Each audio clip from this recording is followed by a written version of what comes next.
like to also have the congregation warmly receive John Perkins up, as he's going to be able to share about his faith. Let's give him a warm welcome.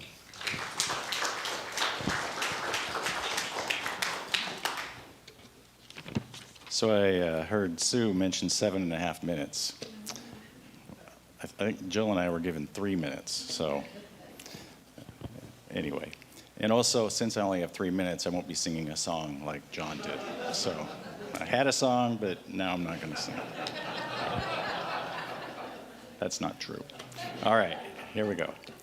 So we're talking about faith this time, my faith.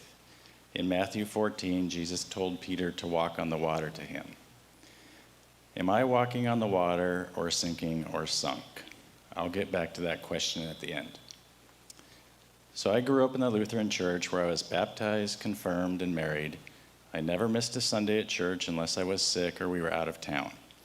My faith in God was always strong growing up. I guess there was some yelling in the house once in a while, but I felt it was a very normal upbringing and my family was very loving overall. Then I married a cute, fun Lutheran girl. We loved each other so much, and we still do 41 years later.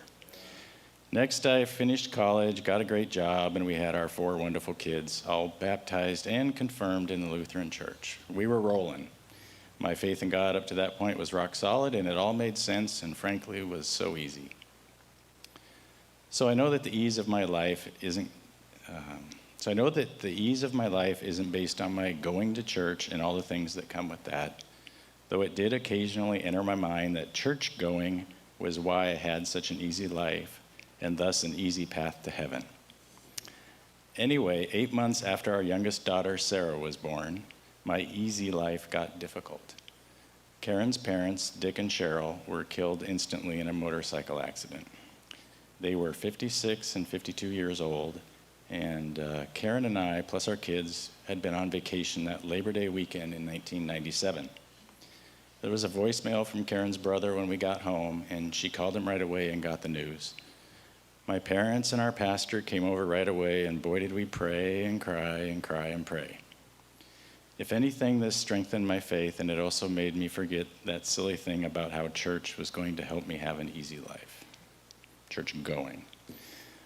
Eventually, I adjusted back to the everyday things that dads do for a family. It crossed my mind that maybe I had my big faith challenge when Karen's parents died, and I'd made it, faith intact, even stronger. Now we could get on with the smooth sailing stuff. For the next 20 years, we were rolling again. Those thoughts slipped back into my head that suggested just do the right thing and my life will be easy from here on out. And shoot, for 20 years it seemed to be working, but boy was I clueless. Once again, we got one of those phone calls. This time, Karen's cousin called me and shared that Karen's brother, Kevin, had died of a pulmonary embolism at the age of 53 in January 2020. We had just seen him the week before at Sarah's wedding, and that was very tough. Okay, so here we go again, praying and crying and crying and praying. Faith challenged again and once again stronger.